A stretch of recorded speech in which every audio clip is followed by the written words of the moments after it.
In this tutorial, we will cover the CONCAT function. Please open file 06 concatenate function.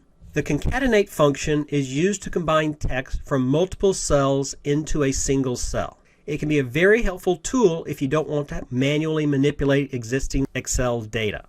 Go and click on cell C2, and what I'd like to do is to combine the names together. Now, rather than having to type each first name, space, last name down the line, we're going to use a formula for this. On the Formulas tab of your ribbon, look for the function library and click on Text. In Text, you'll see CONCAT.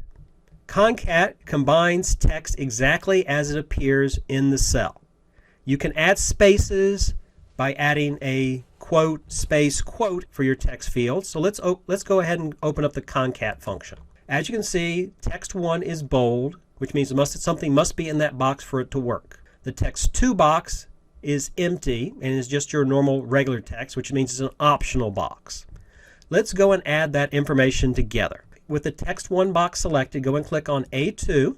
You can press your tab key or click down in the text 2 box. You'll see it adds another box. Type in quote, space, quote to indicate we want a space between our words that we're going to add. Then click in the text 3 box and click on cell B2. You'll get a preview of how that information will result.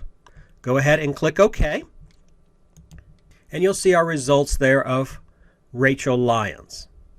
Put your pointer on the autofill in the lower right-hand corner of the active cell, and you can double click, and you'll see the autofill will automatically do a full fill all the way down, filling in your information from your cells. The CONCAT function is a very handy tool to use when you want to just put information together.